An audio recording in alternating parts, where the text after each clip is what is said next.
investigasyon, di ba? Kahit na sino. Di ba? Lalo na kung nag-imbestiga, Quadcom. Hindi ka pwedeng tumanggi na sumagot. Huwag mong sasabihin, Your Honor, pwede po bang huwag ko na pong sagutin ang tanong nyo? Hindi pwede. Contempt. Hindi mo sasagutin itong napakasimpleng tanong na to. Kukontempt kita. Di ba? Samantalang alam nila, sa liwanag at sa harap ng Bill of Rights natin na nakasulat sa Constitution, anong ibig sabihin ng babae na yun na tinatanong na kung pwede sana makalampas na sa kanya ang sarong ito? Huwag naman yung pagpapahirap na yun. Ang ibig niya sabihin, ini-invoke niya yung karapatan niya sa ilalim ng Bill of Rights, yung right against self-incrimination. Bakit hindi mo ibigay yun? Diba? Samantalang ang layunin mo lang naman magpatulong ka para makagawa kami ng batas. Kung sino yung tumutulong sa iyo at nakahandang tumulong sa iyo, tinatakot mo at ikukulong mo pa. Saan ka nakakita ng ganyan? Isang halimbawa yan, Kong, yung kay Grijaldo, di ba? Yung tinatanong yung Colonel Grijaldo na halos lahat ng tanong, yun ang sinasagot. Sabi Hindi nila, lamang yun, halos lahat na dumaan sa kanila. Tama po kayo, Kong. Pero ibig ko sabihin, yun ang pinaka-latest ngayon, itong tungkol kay Colonel Grijaldo.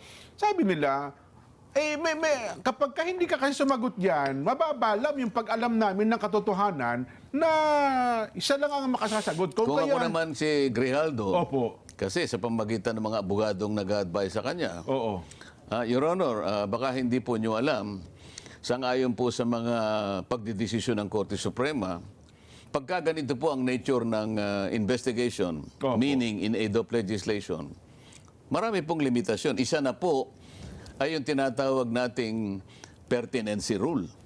Na kung saan, ang itatanong nyo lang po sa akin ay may relasyon doon sa batas na iniisip ninyo. So bago ko po sagutin, pwede ko pong malaman ano po bang batas na iniisip ninyo. Mababara ka ngayon. Di, wag mo kami pakikialaman. Huwag mo kami tuturuan, hindi namin kailangan magdadin mo yun. Ipipilit niya yun Ay, bakit mo ipipilit? Ito po ang sinabi ng Korte Suprema. Mayroon pong limitasyon para hindi po natin maabuso ang lahat ng bagay. Di ba? Nakalagay po dyan. At nakalagay pa rin po dyan sa pangatlo kung hindi pa po nyo nalalaman. Nandun pa rin po doon sa pagdidesisyon ng Korte Suprema. Ang karapatan po ng lahat ng taong ipatatawag ninyo o maaaring maging apektado sa mga gagawin naming pagharap sa inyo ay mapuproteksyonan po ang aming karapatan.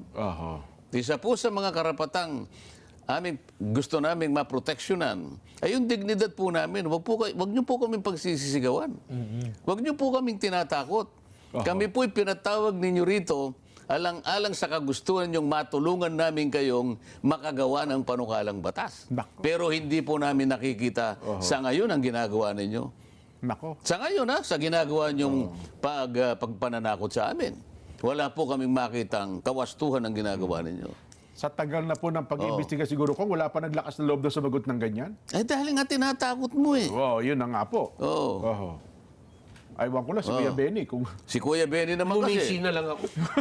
Nung tinawag si Kuya Benny, sabi ni, natatandaan ko pa sabi ni Kuya Benny. Ako po naman ay humarap po. Sa akin pong pagkakaalam, ay wala naman pong tama. Yung pagkakasabi po niya, palagay ko po kanya wala po akong nalabag at ganito at ganyan. Sumagot. Yun ang akala mo. Doesn't follow. It doesn't follow. It doesn't necessarily follow. Ibig ko sabihin, alam mo na pala yung totoo, ba't ka pa nagtatanong? Hindi ka dapat makipagdebate doon sa tinatanong mo. Yun ang alam niyang isagot Kaya ang pagkakasagot niya. Base po kanya doon sa pagpapatotoo ng taong yun. Hindi naman siya binabanggit ang pangalan. Naniniwala po akong tama po ako at ganito. Ay, hindi. Yan ang alam mo. Saan ka naman ito naman kasi hindi pala away yun na nga po. Kasi kung ako nandun, Your Honor,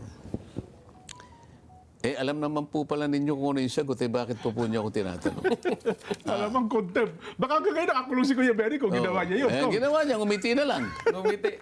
Alam niyo pong ginawa ko noon. Bumulong na lang sa likod. Baka may hopya dyan. Penge naman. Parang ngangatayin ko na lang ho.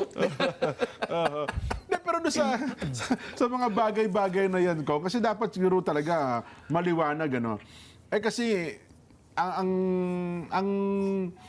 kapag ka in-invoke mo kasi yung karapatan mo, sasabihin nila, simpleng tanong lang eh.